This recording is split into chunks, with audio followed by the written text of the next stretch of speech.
주문. 피고인을 징역 1년 8월에 처한다.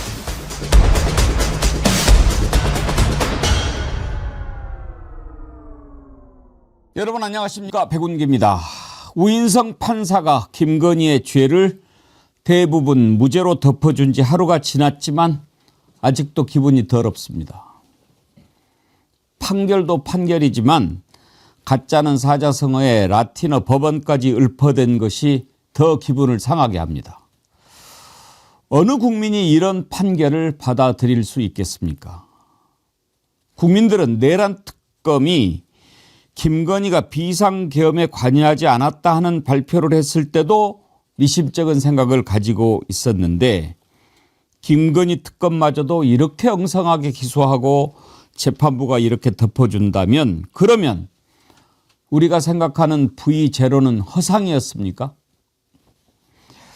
정어리TV의 내란 청산 프로젝트 영웅 본색, 오늘은 김건희를 집중적으로 따져보겠습니다. 김건희가 어떤 자인지 우리에게 처음 알게 해준 최재형 목사님, 그리고 시대의 예언자 철스트라다무스 이병철 변호사님과 함께 짚어보겠습니다. 영웅 본색 출발합니다. 정어리TV의 내란 청산 프로젝트 영웅 본색에 함께해 주신 여러분 감사합니다. 오늘은 다른 날보다 더 많이 들어와 계시군요. 여러분 활발하게 댓글 남겨주시고 의견 주시면 제가 소개해드리고 선물도 드리도록 하겠습니다. 그런데 오늘 조금 화가 많이 나 계신 것 같아요. 몇몇 분들이 제가 차마 읽어드릴 수 없는 글들을 올리시는데 너무 그렇게 쓰지 마시고 제가 대신 화내드릴 테니까 조금 달래면서 글을 올려주시기 바랍니다. 자, 오늘 두 분 함께 하는데 만나면 반가운 우리 최재형 목사님 어서 오세요. 네, 반갑습니다. 잘 계셨죠? 네, 잘 지냈습니다. 뭘 잘 지내요? 어저께 속이 홍어 속이셨을 텐데 잘 지내셨어요? 이따가 말씀 들어보기로 하고요. 자, 이병철 변호사님은 정말 오랜만입니다. 네, 아이고, 반갑습니다. 정말 애쓰셨어요. 병원에서 네, 얼마나 계신 거예요? 딱 석 달 됐습니다. 아이고. 네. 몸도 좀 많이 빠지신 것 같은데. 네, 이제 살도 많이 빠졌고 술 담배 끊고. 술 담배를 끊었어요? 네, 완전히 끊었습니다. 제가 듣기로는 또 뭐 하나님까지 영접했다는 네, 진짜 소식을 어떤 성령도 예, 체험하고. 네, 체험하게 됐고. 네, 그래서 빅뉴스네요. 새 사람이 되겠습니다. 네.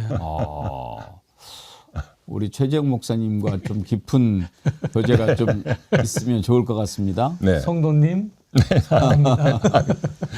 원래 카톨릭 네, 신자 뭐 저는 뭐 독실하지 않고 집사람 따라다니는 냉담했는데 네, 이번에 15년간 치료 중에 냉담하다가. 네. 성령님을 만나셨군요. 네, 진짜. 네. 그런 얘기는 언제 한번 시간이 되면 네. 한번 우리가 그것도 좋을 것 같습니다. 깊은 얘기를 한번 해보십시다. 오늘은 네. 지금 감사합니다. 우리가 어제 참 기분이 많이 안 좋았습니다. 하루가 지났는데도 여전히 안 좋습니다. 우리 최재형 목사님은 어떠셨을까 싶어서 오늘 최재형 목사님 뵙기로 하고 한번 그 말씀을 들어보고 싶었는데, 세상에 어떻게 아주 작정하고 봐주기로 하지 않고서야 이런 판결을 할 수가 있겠습니까? 법률적으로 문제가 되는 것은 이따가 이병철 변호사님께 자세히 들어보기로 하고, 최재형 목사님 어제 판결을 보고 어떤 마음이 드셨어요? 충격 그 자체죠. 충격 자체고, 저 판사가 판결을 하는 게 판사인데 변호사 노릇을 하고 있구나. 그것도 피고인의 변호사를 자처해서 변호사 노릇을 했다. 그리고 뭐 몇몇 사람들 그런 얘기 했습니다만은 저는 촉이 좀 예민해서 그런지 서두에 선고에 앞서 몇 가지 말씀을 드리고자 합니다 하면서 이제 뭐 권력자든 권력을 잃은 자든 형평성에 예외나 차별이 없어야 된다라고 하는 발언할 때 이거 저 사람이 지금 커밍아웃을 한다라고 바로 직감했죠. 예. 한자를 깔더라고요. 뭔 가짜는 사자성어를 씨부리면서 시작을 했는데 헬라어, 사자성어 막 라틴어죠. 뭐 인두비오 프로데요? 뭐 라틴어예요. 인두비오 프로데오는 좀 상당히 법화책에 유명한 자주 법원이죠. 네, 네. 뭐 불리할 때는 피고인의 이익으로. 이익으로. 의심스러울 때는 두비오가 다우트. 예. 그렇지만 판결문에 그거를 굳이 쓰는 경우는 없어요. 그러니까 왜 그걸 쓰냐고요. 그러니까 자기의 모자람과 그 부끄러운 부분을 만회하기 위해서 시선을 돌리거나 학문적으로 그렇게 말장난하는 거죠. 예, 그러니까 언어의 유의를 했던 거죠. 지금부터 말장난. 내가 하는 거 다 이렇게 지금 어쩔 수 없이 하는 거니까 감안하고 들어주십사. 그렇습니다. 그런 한자락 까는 거 아니겠습니까? 거기에다가 뭐 형무 등급 추물이 불량 아주 불량하기 짝이 없는 사자성어를 했어요. 뭐라고 시부렸는지 한번 들어보고 갈까요? 네. 예. 옛말에 형무등급 그리고 추무리불량이라는 말이 있습니다. 법의 적용에는 그 적용을 받는 사람이 권력자이든 아니면 권력을 잃은 자이든 예외나 차별이 없어야 합니다. 마찬가지로 무죄 추정의 원칙이나 인 두비오 프로레오, 즉 불분명할 때에는 피고인의 이익으로와 같은 법의 일반 원칙도 피고인이 권력자라 하여 혹은 권력을 잃은 자라 하여 다르게 나누어 적용될 수 없습니다. 그것이 공정한 재판의 전제일 것입니다. 거미불로 화이불치라는 말처럼 굳이 값비싼 재물을 두르지 않더라도 검소하게 품위를 유지할 수 있습니다. 다 저기가 쓸데없는 말인 거예요. 저런 것을 가리켜서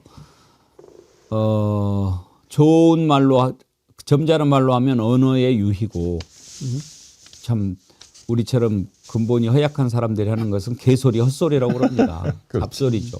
저 우인성 판사 혹시 이병철 변호사님 알아요? 저하고 사법고시 동기. 그래요? 예, 또 같은 대학교 출신이고 하니까 뭐 잘 알죠. 오. 과거에는 되게 친했고. 어려 보이는데 변호사님. 저보다 몇 년 후배죠. 그러면은 소년이 고향은 충청도고. 일찍 저기 했군요. 예, 좀 일찍 뭐 적당히 붙었죠. 어땠어요? 그때 맨 처음에 저 판사 시작할 때. 제가 기억하기로는 뭐 개인적으로 만나고 한 거는 좀 이제 꽤 한 10년 됐는데 그 전에는 뭐 사법연수원 다닐 때부터 제가 뭐 기억하기로는 그냥 전형적인 공무원인 판사. 예, 예. 그냥 정치에 관심 없고 그냥 뭐 객관적으로 뭐 중립적으로 그리고 뭐 판사의 일 만족하고 뭐 그런 일반적인 판사였죠. 과거에는. 판사 오래 하면 그럼 사람이 저렇게 변하는 겁니까? 근데 참 제가 이 말씀을 오늘 드리려고 제가 친한 판사들한테 욕먹을 각오하고 근데 판사들의 80%는 굉장한 보수입니다. 그런데 그 보수의 정도가 이제 제가 느끼기에 작년 이제 이재명 정부가 들어서고 이제 사법개혁이 시작되고 그게 이제 내란 전담 뭐 특별재판부라든가 또 대법관을 100명으로 늘린다든가 여러 가지 안들이 나오면서 제가 느끼기에 서울중앙지방법원 판사들이 아무래도 이제 성적 좋고 엘리트들이 많거든요.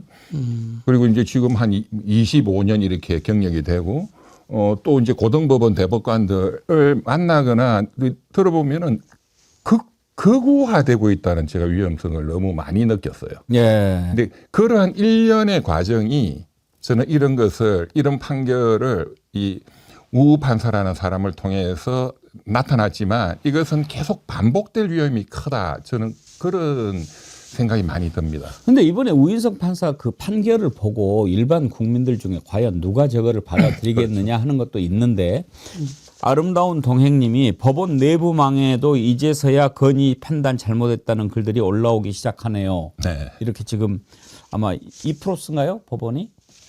검찰 2%가? 예, 검찰이 2%. 아, 예, 저건 그 법원 내부망이 있는데. 있습니다. 예. 예, 거기에 이제 올라온다고 그러는데 이 판결 진짜 말도 안 되는 판결 잘못된 거 하나하나 지적해 보겠지만 일단 오늘 아침에 이병철 변호사님이 우인성 판사 이자를 공수처에 고발을 하셨더라고요. 네네네. 인터넷으로 고발을 뭐 빨리 하려고. 그리고 이제 저도 고발했고. 예. 또 이제 그 고발한 내용을 제가 제 이병철 TV 사이다 유튜브에 이제 또 방송도 했고 그 글로 써서도 올렸는데 많은 분들이 또 문자도 오고 우리도 참여를 하겠다. 도저히 못 참겠다. 예, 예. 해서 이제 제가 12월 3일 개업 내란이니까 123분을 내가 추가로 공동 고발인으로 참여해달라. 선착순으로 끊겠다 했는데 지금 다 찼어요. 아까 오후에 제가 올렸는데 123명이 예, 123명 금방. 단체로 고발을 한 거군요. 이제 저한테 이제 성함하고 개인정보를 문자나 카톡으로 보내주시면 제가 명단을 1번부터 쫙 123번까지 해서 공수처에 추가 고발인 명단이다 이렇게 딱. 뭘로 고발하신 거예요? 직권남용? 네, 직권남용 권리행사 방해죄. 이게 지금 직권남용에 해당한다고 보시는 겁니까? 100%죠. 왜 그렇습니까? 네. 그 우선 우리 그 사법개혁의 일환으로 민주당이 추진하다가 요즘 말이 잘 없는 판검사들이 극도로 고의적으로 명백하게 법을 잘못 적용하고 하는 걸 법 왜곡죄로 처벌해야 된다. 예. 그 말이 많아 있었잖아요. 있었죠. 그게 이제 독일이나 북유럽 이런 데는 다 시행되고 있는 제도거든요. 아. 우리는 독일법을 이렇게 수용한다라고 그 독일이 그 제도를 그리고 굉장히 잘 쓰고 있어요. 스페인도 그렇고. 그러니까 직권남용은 공무원들 모두에게 적용되죠. 공무원이 자기의 재량권, 직권을 남용해서 나쁜 짓 하면 직권남용죄다. 그런데 특히 판사, 판검사 이자들의 재량이 워낙 크기 때문에 이자들이 너무나 명백하게 고의적으로 법을 잘못 적용하면 이자들은 별도로 그러니까 일반 공무원의 직권남용죄의 특별법이에요. 판검사에 대한. 네. 그게 법왜곡죄입니다. 이번에 이거를 도입해야 되구나 하는 걸 국민들이 잘 아셨을. 그래서 참 실망스러운 것도 있지만 또 이게 우리 역사에 굉장히 큰 기여를 하는 이번에 좋은 그 찬스다. 그렇게 봅니다. 최재형 목사님도 진작 알으셨다면 123명 중에 한 명 고발 저도 하셨을 저도 텐데. 놓았으면 좋았을 텐데 혹시라도 한 명 목사님 제가 또 바로 넣어드릴게요. 넣어주십시오. 목사님도요. 제가 보기에는 이제 거의 변호사 수준 되셨다고 그렇죠. 봅니다. 왜냐하면 이제 옛날에 우리가 만주 변호사라고 그랬거든요. 네, 그렇죠. 목사님처럼 지금 조사 몇 번이나 받으셨어요? 할 수가 없죠. 아마 압수수색 예. 또 조사 수사 뭐 이 정도 받으면 거의 이제 반 변호사 되시는 거 아닙니까? 선무당 같은 격이긴 하지만 그래도 변호사도 형사사건 잘 안 하는 변호사들 많은데 예. 그런 변호사님들보다 훨씬 많이 아시는 거예요. 아니 식당계 3년이면 라면을 끓인다고 그러지 않습니까? 라면 끓일 정도 됩니다.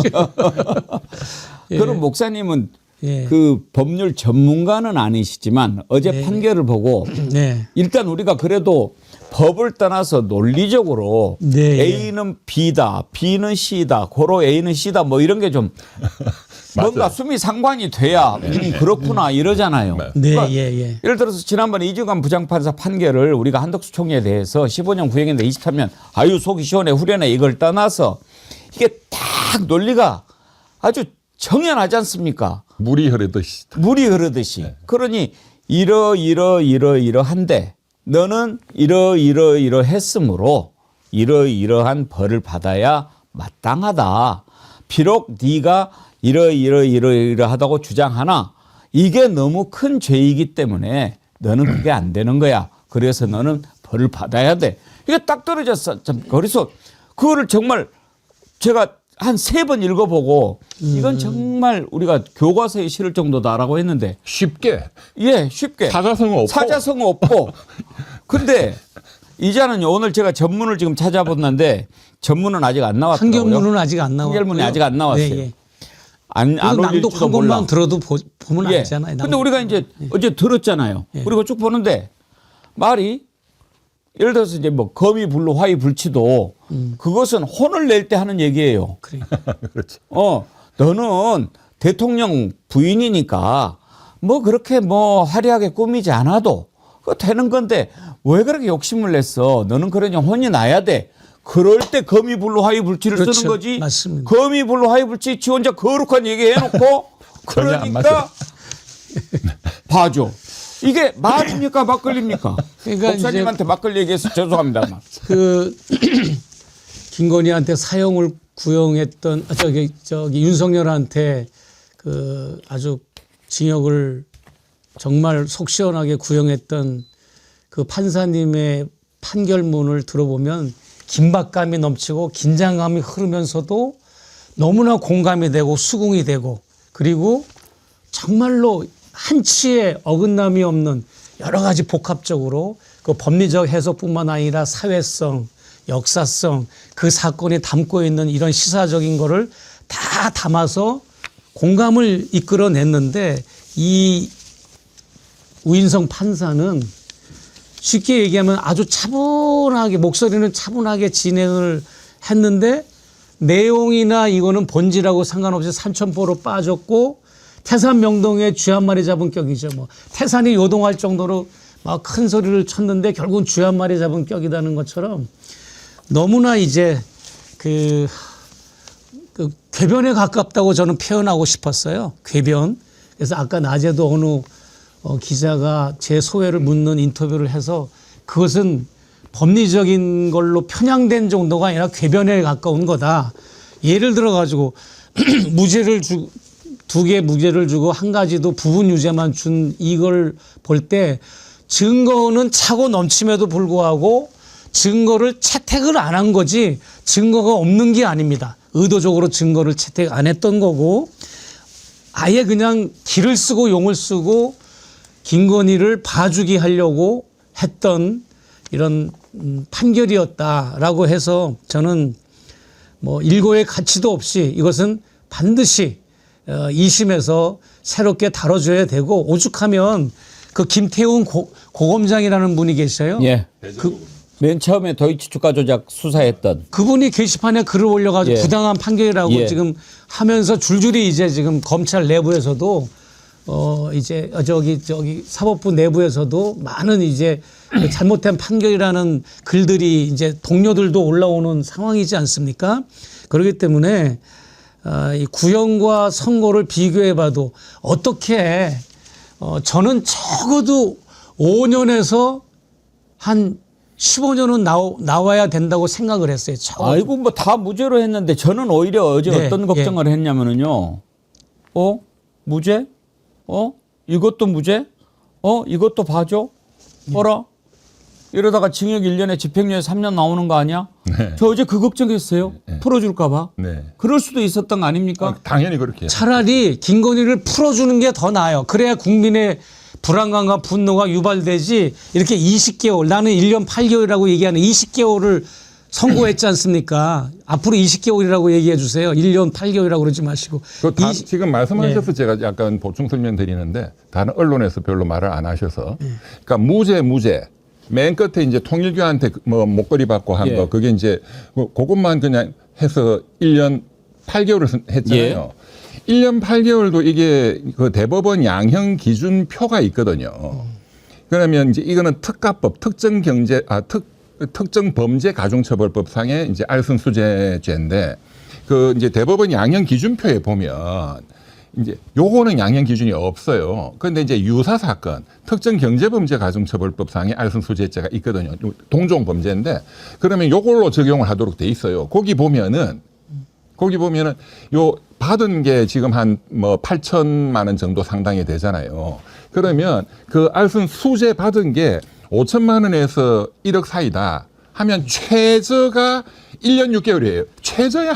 겨우 2개월 더 붙인 거군요. 예. 그리고 이제 최대는 4년. 그러니까 이것도 거의 최저로 깎아준 거예요. 더 이상 봐줄 수가 없는 상황이었군요. 네네. 그리고 지금 벌금은 아예 매기지도 않않았고 네, 그렇죠. 벌금은 그건 무죄가 20억에서 예. 빵원으로 됐고 빵원됐고 추징금이 1,281만 5천 원 아주 살뜰하게 추징을 했는데 그 5천 샤넬백 그것만. 그러니까 이제 범죄로 받은 거는 뺏어간다 예. 추징인데 샤넬백이 2개고 그라프 목걸이가 이제 있잖아요. 그러니까 이것도 웃기는 게 샤넬백 처음에 받은 800만 원짜리는 죄가 안 된다. 청탁이 없었다. 뺐어요. 1,200만 원짜리 요거는 인정했어요. 요거는 청탁으로 받았다. 그리고 그라프 목걸이도 인정했거든요. 그러면은 그라프 목걸이가 6천만 원이고 이게 1,200만 원이니까 800만 원 빼면 전체 중에 한 7천만 원이 되잖아요. 그럼 추징을 7천만 원을 때려야 돼요. 반드시 하도록 돼 있습니다. 근데 그라프 상당의 6천만 원은 빼버렸어. 이건 1,200만 원짜리 샤넬백 그건 바꿨으니까 다른 걸로 그거를 돈으로 추징한다. 이제 이렇게 된 거고 이제 그라프는 현물이 이제 확보가 됐으니까 그거는 추징 안 하고 현물을 이제 몰수하는 걸로 이제 몰수형이 아마 붙어야 되는데 예. 어제 전문을 이제 다 못 들어봐 가지고 근데 이게 있습니다. 그 말씀하신 대로 똑같은 사람이 똑같은 사람한테 샤넬백을 약간의 시차를 두고 2번에 걸쳐서 줬잖아요. 그런데 이제 하나는 샤넬백을 줄 때 청탁이 없었기 때문에 이거를 이제 혐의가 없다고 판결을 한 거죠. 하나만 인정을 한 건데 그렇게 되면 어떤 결과가 나오냐면 앞으로 이제 그 권력자한테 뇌물이나 청탁을 할 때 미리 선물과 뇌물을 주고 그 후에 찾아가서 청탁하면 먼저 준 선물과 뇌물은 혐의가 안 되는 사례가 나오는 겁니다. 그렇게 만든 거죠. 이번 예. 케이스가 주가 조작도 뭐 예. 이런 식으로 하면은 처벌 못 하고. 그러니까 이번에 논리적으로도 법리적으로도 이게 아니야. 말이 안 돼. 논리도- 아니 오죽하면은 우리 이병철 변호사님이 공수처에 고발을 했겠습니까? 그러니까. 그럼 말이 안 되는 짓을 한 거죠. 작년에 오늘은, 예. 3월 7일 지기현 판사가 윤석열이를 재판으로 구속 취소 석방시켰잖아요. 예. 그 다음 날 또 대검찰청 심우정 검찰총장이 즉시 항고도 포기해버리고 석방이 됐잖아요. 그러니까 작년에 그래서 제가 바로 또 심우정 검찰총장 고발했는데 예. 이제 그 사건은 공수처가 갖고 있다가 특검으로 넘어갔고 특검이 지금 또 국수본으로 지금 수사 중입니다. 작년에 시민단체도 그 지기현 석방 날짜를 시간 계산한다. 70년 동안 해왔던 거를 그 재판에 대해서 그 직권남용 권리행사 방해라고 시민단체가 고발을 했거든요. 그러니까 이번에도 재판이죠. 그러니까는 작년에 재판에 대해서 지기현, 윤석열 피고인, 그리고 이번에는 보이제로 이제 재판 역시 김건희에 대해서 제가 두 번째 사실은 판사의 재판을 고발을 한 셈이다 이렇게 볼 수 있는데 비교를 한다면 지기현은 조금이라도 말이 됩니다. 피고인을 위해서 날짜보다 시간으로 꼼꼼히 구속된 거를 깎아주겠다. 일반인들한테도 그렇게 하면 좋겠죠. 그렇죠. 그거는 논리적인 어떤 말은 돼요. 근데 이번에 판결문은 처음부터 끝까지 문장이 하나도 연결이 안 돼요. 이진관 재판장님 그 판결문은 듣기도 쉽고 우리 작년에 헌법재판소가 윤석열을 파면했던 그것도 문영배 소장장이 영문이죠. 쉽잖아요. 예. 그리고 이 법이라는 게 물소자의 갈것자예요. 물이 흘러가는 그렇게 자연스러워야 법이거든요. 그게 사람들이 수용을 할 수 있다 이거죠. 어제 이거는 법이 아닌 거죠. 사기친 거예요. 사기죠. 고의적으로. 아니 21억을 주가 조작으로 이득을 봤는데 그게 죄가 없다고 무죄로 판결을 하고 왜 거기 무죄라고 한 또 근거를 뭐라고 얘기했는지 기억하십니까? 네. 그 같이 저지른 자들이 네. 공범으로 인정을 안 해줬으니까 공범이 아니라는 거예요. 공범의 진술을 믿겠다. 그게 말이 됩니까? 그리고 선물을 받았는데 이거 할 때 청탁을 안 했으니까 이거는 저 청탁이 뇌물이 아니다. 아니다. 저는 어저께 두 가지 걱정한 게 하나가 저러다가 저 집행유예로 풀어주는 거 아니냐. 차라리 하는 게 낫다고 그러셨는데 네. 그것이 좀 놀라웠고 둘째는 이제 특검도 나중에 짚어보겠지만 참 얼마나 엉성하게 기소를 했으면 그런데 자기가 그랬어요. 방조에는 해당할지 모르지만 맞습니다. 이거는 뭐 방조는 아예 기소를 안 했으니까 안 다룬다 이거예요. 네. 유보했잖아요, 유보. 이중관 부장판사는 어떻게 했습니까? 내란 우두머리 방조로 특검이 기소를 했을 때 이것은 안 될 수도 있고 내란 주요 임무 정사로 해야 된다. 공소장 변경해라. 맞습니다. 그렇게 해서 했잖아요. 맞습니다. 그렇게 했기 때문에 된 거예요. 근데 만약에 맞습니다. 특검이 이번에도 저는 이제 많은 국민들이 알선수재가 뭐냐 뇌물이지 그렇게 해가지고 뇌물죄로 만약에 기소를 했다. 이자는 그것도 무죄 줬을 거예요. 100% 이거는 법 무죄죠. 적용을 잘못했고 이 사람은 공직자가 아니므로 뇌물죄에 해당한데 다 무죄 풀어줘. 이렇게 해서 풀어줬을 건데 그나마 알선수재로 해서 이제 뭐 1년 8개월짜리 나왔는데 저는 이중관 부장판사가 대단해서 그런 줄 알았더니 오늘 공부를 하다 보니까 형사소송법인가? 이게 그런 혐의가 있다면 판사가 공소장 변경을 요구하여야 한다. 해야 한다라고 돼 있더만요. 그게 직권남용 제가 오늘 고발한 그 중요한 이유 중에 하나인데 그 굉장히 중요한 말씀하셨는데요. 그 만약에 이진관 재판장이 이번에 징역 23년 때린 지금 말씀하신 한덕수 그 이제 처음에 이 내란 방조는 법리적으로 성립이 안 된다. 이 무죄다. 그래서 공소장 변경하시오. 그래서 내란 주요 임무 종사자 23년 이제 이게 맞는 건데 만약에 우인성 판사가 그 재판했으면 무죄예요. 공소장 변경 말 안 해. 말 안 하죠. 그럼 내란 방조 이거는 무죄야.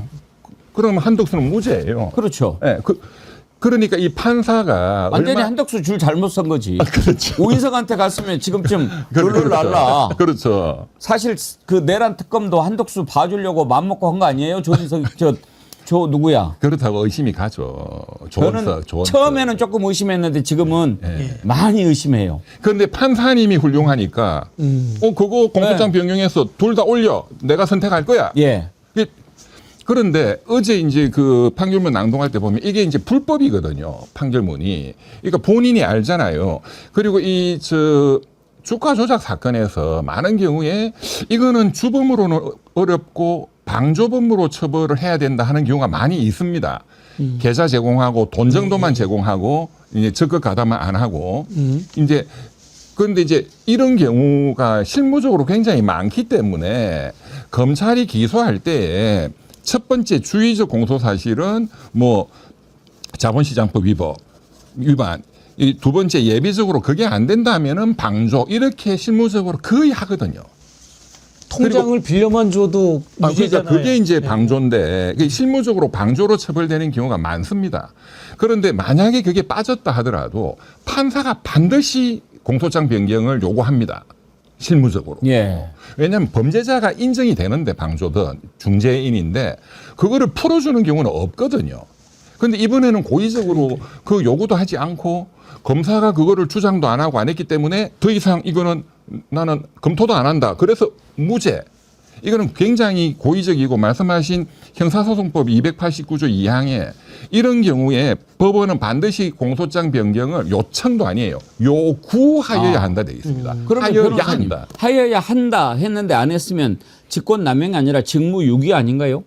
그런데 이제 그렇게 해서 또 어떤 이제 판결이라는 행위를 했으니까 이제 직권남용하고 직무유기는 동전의 양면이거든요. 근데 어쨌든 이제 그런데 그간에 그런 공소장 변경을 안 해서 뭔가 판결이 잘못됐다 해가지고 그게 다투어진 경우가 있었는데 대법원은 같은 판사끼리 법 조문하고 달리 재량이야 라고 해석을 해왔어요. 예. 그렇지만 또 다른 대법원 판례는 굉장히 중대한 국민의 어떤 그런 공익이 침해되는 경우 그것이 너무나 크고 중대할 때에는 설사 법이 할 수 있다라고 돼 있더라도 재량이 아니고 반드시 해야 되는 의무가 발생한다 하는 게 일관된 대법원 판례입니다. 이런 사건이 당연히 그런 거죠. 법 조문도 해야 된다 돼 있고 실무 관행도 다 그렇게 해왔어요. 이진관 재판장이 딱 보면 아시잖아요.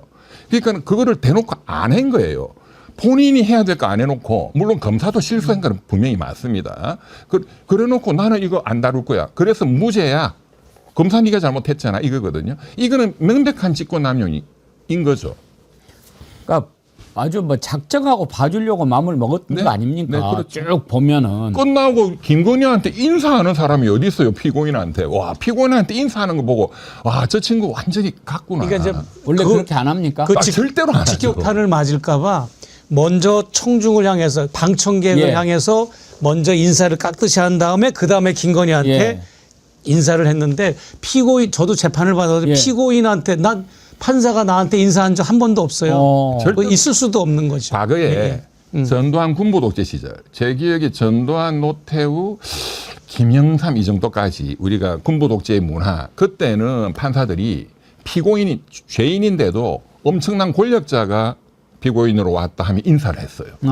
그거는 벌써 뭐 25년 전 이럴 때. 주가 조작 같은 경우에는 제가 작년에 홍사훈 기자가 저한테 그러더라고요. 내가 물어봤어요. 어디 주가 조작에 대해서 어떻게 이렇게 프로페셔널하게 많이 정보를 입수하고 전문적으로 취재하느냐 했더니 사실을 얘기해 주더라고요. 공개해도 되는 부분이라 시문보 기자나 홍사훈 기자가 자기들이 열심히 노력한 부분도 있지만 처음에 계기가 있었는데 어느 특정한 어느 연세가 드신 점잖으신 분이 김건희의 주가 조작 재판을 처음부터 끝까지 100% 참석해서 모든 법원 서류를 입수하고 다 현장에서 메모를 한 분이 신문부 기자와 홍사훈 기자한테 제공해줘서 그래서 이제 신문부 기자나 홍사훈 기자가 그 주가 조작의 전문성을 띄었다고 얘기를 하는데 그분이 이번에 미리 예언을 했답니다. 뭐라고 얘기했냐면 이거 이번에 판결 나는 거 무죄가 날 것 같다.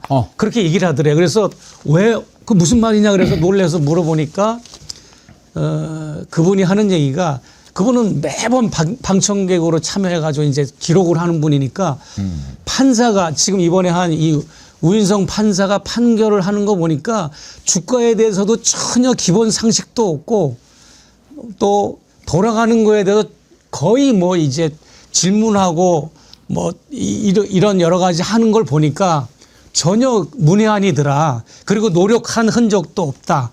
그러면서 이거는 보나마나 이건 무죄일 것 같다고 그분이 그렇게 얘기를 하더랍니다. 근데 그게 딱 적중된 거잖아요. 그 말씀 진짜 맞는 게 어제 그 명태균 여론조사 관련한 그것도 계약서가 없어서 무죄라고 하잖아요. 아니 계약서는 둘째 치고라도 보세요.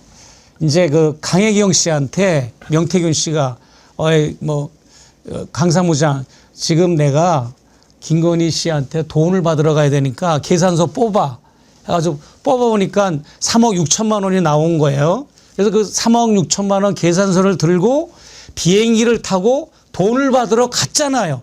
돈을 받으러 가서 이제 돈은 못 받고 그 돈의 대가로 김영선 공천을 주는 걸로 퉁친 거 아닙니까? 그렇죠. 그리고 비행기 티켓팅 했다는 증거도 제출을 했고 다 정황이 맞는데 그거보다 더 확실한 게 어디 있습니까?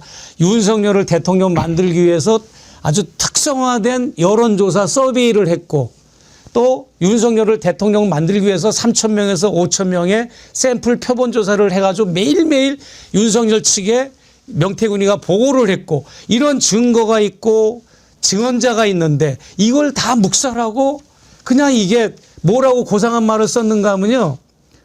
뭐라고 그랬어요. 하여튼 여론조사 결과가 전속적으로 귀속되는 주체였다고 평가되지 않는다. 이 말을 쉽게 말하면 그 누가 비유를 그렇게 잘했더라고요. 길거리에서 전단지 돌리는 사람이 전단지 돌리잖아요. 지나가는 불특정한 사람이 무심코 봤잖아요. 그거하고 똑같다는 거예요. 그러니까 이제 전속적이라는 게 여론조사를 해가지고 윤석열, 김건희만 보게 하려고 하는 게 아니기 때문에 여러 모든 다른 사람들도 아니, 두 사람만 보게 하려고 하는 여론조사가 어디 있습니까? 근데 정말 저는 우인성 판사가 어리석다고 보는 게 그동안에 일반 국민들이 어떤 범죄 혐의나 이런 것에 대해서 이렇게 자세히 알 수가 없죠. 그러나 내란 이후 또 내란 이전부터 우리가 너무나 윤석열, 김건희가 저지른 짓들을 다 이제 알게 됐기 때문에 그거 좀 내가 해주라고 그랬는데 말이 많네 뭐 이렇게 다 했잖아요. 그 녹취록 하나만 가져도 끝나는 거예요. 김영선 해주라고 그랬는데 말이 많네 했고 그 안에 다 담겨져 있잖아요. 명태균의 모든 증언들이 나왔고 그다음에 또 우리가 김건희 말까지 들었잖아요. 잘 될 거예요. 뭐 다 알고 있는데 거기다 대고 아니 그러면은 나쁜 짓을 하면서 그걸 계약서를 씁니까? 저는 그거 제일 황당했던 게 계약서를 안 썼다는. 그러면 계약서를 어떻게 쓴다는 거예요? 자, 그러면 당신을 대통령 만들기 위해서 내가 여론조사를 실시할 텐데 내가 이거 여론조사 실시하면 그것이 비용이 뭐 3만 원, 5천만 원 들 건데 굳이 뭐 돈으로 주실 필요는 없고 이거 한 다음에 내가 말하는 사람 한 사람을 공천을 주기로 한다. 뭐 이렇게 쓰라는 말이에요? 그러니까. 그러니까 그런 계약서가 있어야 된다. 이건 근데 말이 안 이런 되는 계약서를 만약에 쓰면 무효 아닙니까? 불법 행위를. 아니, 당연히 그 무효죠. 그 반사회 질서 행위라서. 그러니까. 근데 그거를 근데 계약서를 그게 있어야 범죄의 증거가 된다는 얘기인데. 아니 근데 거기서 그럼 좋다. 우판사 귀하의 논리대로 해보자. 그런 계약과 약정이 있어야 된다. 근데 약정이 또 있는 것도 있어요. 주가 조작. 범하고 40% 줄게. 그 약정이 나왔잖아요. 녹음이. 근데 40% 이것만 봐도 그 판사도 이거는 너무나 이례적인 것이다. 그러면 같이 주가 조작에 가담했다. 이렇게 봐야 되는데 40% 줄게라는 서류가 아니지만 구두도 계약이거든요. 그 계약이 물증으로 나왔는데도 그거는 또 인정도 안 해. 그다음에 또 제가 너무 놀랬던 게 이분이 진짜 그 세상 물정 모르는 정치판이 뭔지를 일부러 모르는 척하는 것 같은데 김영선 의원 그 공천 지금 말씀하신 윤석열이가 그 해줘라 뭐 다 나왔는데 그 김영선 의원의 공천은 공천관리위원회가 너무나 적법하게 잘한 것이다. 아무런 문제가 없다. 야, 이거 보고 제가 그 내용을 너무 잘 알기 때문에 제가 뻥쳤어요. 그 짧은 그 윤석열이 조금 전에 흉내내신 그 워딩은 윤석열이가 이제 저기 명태균 씨가 스피커폰으로 틀어놓은 거를 다른 기자들이 또 그걸 녹음을 한 거거든요. 이중 녹음이에요. 그게 원본도 아니고 그 짧지만 그 안에 다 들어가 있습니다. 그 후반부는 얘기 안 하셔서 제가 얘기하자면 그거 내가 상현이한테 다 예. 상현이가 공천관리위원장이고 예. 그냥 그 워딩 안에는 모든 윤석열이 시인한 게 다 들어가 있지 않습니까? 그 녹취 하나만 가지고도 사실은 이거는 엄한 벌을 내려야 되는 부분이죠. 예. 그 녹취 나왔으니까 제가 아무도 모르는 거를 하나 네. 지금은 공개도 되겠네요. 아, 명태균 사장. 예. 그 녹취가 어디서 누가 녹음을 해서 이게 공개가 됐을까 민주당 통해서 그거 다 궁금했는데 아무도 모르거든요. 명태균이가 녹음한 거 아니에요? 아니에요. 오. 그러니까 이제 명 사장은 네. 그 윤석열이하고 통화해가지고 그거를 명 사장이 녹음을 했고 예. 말이 많네. 예, 예. 그거를 누군가가 또 다시 녹음을 해가지고 민주당에 제공해서 그게 알려지게 된 거거든요. 그거를 명 사장이 민주당에 준 건 아니에요. 그러니까 맨 처음에는 명태균하고 윤석열하고 통화한 건 맞죠? 한 거는 맞죠. 왜냐하면 예예예 뭐 은혜를 그렇죠, 잊지 않겠습니다 그렇죠. 했으니까. 그거는 명 사장이 녹음을 한 거죠. 한 건데. 근데 그거를 명 사장이 누구한테 아니라니까 제공이 잘못 돼. 알고 계신 게. 근데 제가 그거는 정확히 제가 그 파일도 갖고 있기 때문에 그게 제주도에 그 팀이 하여간 같이 갔어요. 명 사장하고 같이 일하는 김영선 의원도 그때 있었고 그리고 김영선 의원하고 막판에 이제 수사받고 하면서 명 사장하고 김영선 의원이 엄청나게 싸우거든요. 그 싸운 그 전화로 하는 거를 명 사장이 녹음해서 저한테 다 줬어요. 제가 그때 그 많이 변호사로 도와달라 했을 때 처음에 제가 내려가서 한 일주일 그 변호사 선임계도 내고 근데 창원에 있을 수가 없으니까 저는 그냥 올라오고 아, 맨 처음에 이병철 변호사님이 네, 제가 맨 먼저 변호해 주기로 도와줬죠. 했었어요? 네. 여기도 하시고 전화가 그다음에 와서. 또 그 여성 변호사 있잖아요. 그건 그 다음에 네. 그 다음에 했죠. 예. 제 이후에 예. 그런데 이제 그때 하여간 명 사장이 이제 워낙 급하니까 구속이 일보 직전이니까 제한테 파일도 엄청나게 많이 보내줬고 제가 그 파일을 많이 들어봤죠. 거기에 이 진실이 나오는 거예요. 근데 김영선 의원하고 막 싸우면서 그 공개된 그게 어떻게 공개됐는지 알아요. 이 김영선 의원도 그게 그렇게 어떻게 그런 게 공개되도록 해? 네가 녹음했잖아. 그런데 김 의원님도 같이 그때 제주도 갔잖아. 그때 이제 화가 나서 이제 이거를 그 같이 간 사람 있는 자리에서 내가 틀었잖아. 이거를 스피커폰으로 틀은 거죠. 예, 들으라고. 자, 내가 다 해서 윤석열 대통령이 김영선 의원 당신한테 그래 공천 주고 하는 거 다 내가 대통령하고 녹음한 거 들어봐. 그때 틀었다. 그때 옆에 같이 있던 사람이 녹음을 한 거예요. 제주도에 간 그 일행 그 가운데 같은, 한 명이 네. 녹음을 해가지고 세상에 알려지게 된 네, 뭐 거군요. 운전기사도 있거든. 그러니까 이제 그때 명태균이 스피커폰으로 튼 것은 야 김영선 너 내가 이렇게 해가지고 공천 받은 거야. 그거 어디서 확실히 알아. 지금 갑을 그렇게 관계를 하려고 몰라. 털어준 거네. 이 해서 막 이야기는 엄청 명태균 싸워요. 씨도 직접 얘기를 했어요. 열린 공간하고 네. 장윤선 취재 편의점에 나와서 명태균 씨가 직접 얘기를 했습니다. 여기 그리고 이중 그 녹음이. 이제 예. 그 공개된 녹음 그게 막 섞여 있는데 보면 이렇게 바깥에 바람 소리가 많이 들리거든요. 예. 그게 차 소리 이제 그게 제주도 바다 바람 소리. 워낙 바람이 차에서 들려준 줄 예, 알았어요. 바람이 세가지고 그러면서 막 이제 그러니까 수사받고 구속되기 일보 직전 때 이제 알았어. 네. 제주도에 놀러 갔다가 거기서 이제 증거를 입증하기 위해서 내가 너를 위해서 힘썼다라고 하려고 들려준 건데 이제 바람 소리가 들려서 우리가 그때 추측하기로는 명태균 씨가 어떤 사람의 차를 타고 가면서 옆에서 자랑질 하려고 튼 건데 이 사람이 운전하는 차에 블랙박스에 음성 녹음 장치가 있는데 네. 거기에 녹음된 내용일 거라고 추측을 했거든요. 제주도의 어느 펜션 아하. 펜션의 소유주도 아는데 그거는 제가 말할 수 그거 할 없어요. 필요는 오케이. 없죠. 그렇습니다. 알겠습니다.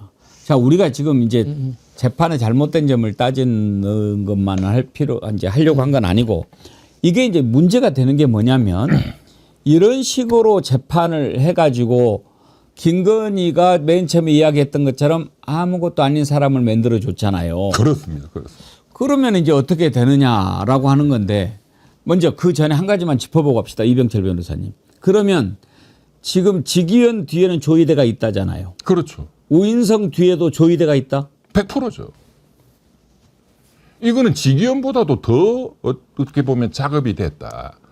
슈퍼 직위원이 나타난 거죠. 우리는 이 직위원만 그런데 우리 우리는 선생님, 목사님 보십시오. 조심하는데 사실은 이진관 판사는 판사 100명이라고 한다면 한 명 있을까 말까 하는 그렇죠. 사람이에요.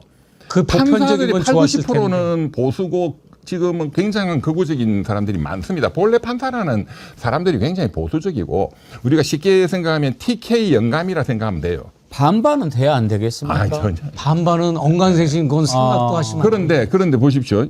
백대현 재판장이 윤석열이 두 번째 체포방해 사건 징역 5년 때렸잖아요. 그런데 처음에는 전부 유죄 굉장히 엄격하게 재판 진행도 예. 엄격하게 그래서 우리가 상당히 신뢰가 간다 했는데 끝에 그냥 5년 퉁쳐버리잖아요. 초범이라고. 초범, 내란 초범. 그러니까 그게 판사거든요. 그러니까 판사들의 이번에 보면 이제 이진관 재판장은 A 플러스고 학점으로 하면 어제 우 판사는 F. 예. 근데 이 백대현 판사는 C 학점 정도라고 본다면 백대현 부장 스타일이 거의 대부분입니다. 그러니까 앞으로도 우리가 나오는 판결들이 이진관 우리 정말로 재판장 끝만 보고 있으면 우리는 굉장한 문제가 생길 것이다. 그렇기 때문에 더더욱이 이렇게 우리 언론 채널이 이런 거 이제 폭로를 하고 또 적극적으로 또 대응을 하고 또 민주당이 또 좀 적극적으로 저는 더 대응해야 된다고 봅니다. 지금 윤석열 라인들이 모두 김건희만 바라보고 있답니다. 김건희. 이 유일한 돌파구는 김건희인데 그러다 보니까 이제 김건희 측에서는 모든 수단과 방법을 동원하고 인맥과 네트워크 사법부를 동원해서 결국은 이런 결과를 도출해낸 것 같은데 결국은 이것 또한 역시 드러나지 않겠나 싶어요. 이런 어떤 도대체 이게 커넥션이 있어서 그 결과로 이런 편향적인 판결을 내린 건지 조이대 그 산하의 조이대 치하의 법원에서의 이런 결과이기 때문에 조이대가 무관할 수는 없을 것 같고 어떤 분들은 그래요. 이게 사법부 이 대법원 법원 전체의 의견인지 아니면 조이대의 특별한 어떤 오더와 미션에 의해서 작동된 결과인지 모르겠지만 우리가 2심 항소를 해도 이 항소를 담당한 판사가 또 이진관 같은 사람이 나타나리라는 보장도 없고 또다시 이 우인성 같은 자가 또 나타날 수도 있기 때문에 이거는 반드시 특별재판부에서 2심을 이제 주도해서 이거를 이제 재판을 이끌어야 된다라고 하는 그 의견들이 제가 지켜져요. 경험적으로 그리고 저도 어제 판결 보고 너무 충격을 받아가지고 저도 당연히 예측이 완전히 다 틀렸죠.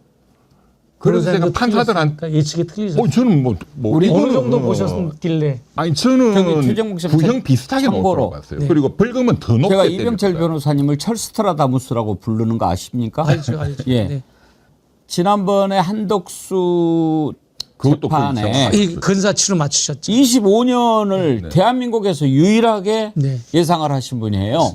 예. 23년이 나왔지만 네. 아무도 그때 우리 패널들이 이렇게 나와서 얘기를 하는데 저는 그 전에 이병철 변호사님이 25년 예상한 것을 봤거든요. 그래서 이제 오프닝 때 25년을 예상하신 분도 있다. 그런데 우리 그때 이제 패널들 변호사님들 나왔는데 15년도 아니고 한 10년 뭐 이런 정도 또 7년 이렇게 예상을 하는 분들이 많았어요. 근데 25년 예상한 분도 있다. 그래서 그랬더니 뭐 그렇게 되면 좋겠지만 그렇게 되겠습니까? 그러니까 올려치는 건 아예 생각도 안 했는데 지금 그것도 25년을 예상을 하시는데 그거 맞아 떨어진 분인데 이번에는 완전히 빗나간 거 아닙니까? 지금 그러니까 그 이번에는 얼마 25년 예상하셨어요? 저는 그 구형대로 15년? 그냥 14, 5년 나올 거고 벌금은 더 세게 나온다. 아, 근데 그게 제가 그냥 대충 하는 게 아니라 대법원의 그 양형 기준표 그게 이제 판사들한테는 법이거든요. 그다음에 그간의 유사 사건에 대한 판례들을 쫙 데이터를 뽑아서 제가 예측을 하는 건데 그리고 이제 이진관 재판장의 좀 이제 특성 굉장히 특이한 분이다. 그런 걸 가미해서 제가 이거는 저는 이진관 재판장이 25년 때리려고 했을 거예요. 그런데 한 2년 깎아주자 그래 막 한덕수 40년 50년 공직에 봉사했다 하니까 그런데 이제 그 예측이라는 게 제일 중요한 게 대법원 양형 기준표입니다. 그 기준표로 계산을 이번에 해보면은 딱 14, 5년 나와요. 안 나올 수가 없어. 그런데 이게 이런 식으로 날린 거는 이제 저는 이게 작업이 됐다고 보거든요. 근데 과거에 이렇게 말도 안 되는 판결이 나오는 경우가 딱 한 번 있습니다. 예. 그런 사례들이 언제? 재벌 회장일 때. 아하. 삼성 재벌 회장이다, 무슨 재벌 회장이다 할 때에 판사가 그냥 눈 딱 감고 말도 안 되는 걸 때리면 무죄 막 이렇게 예.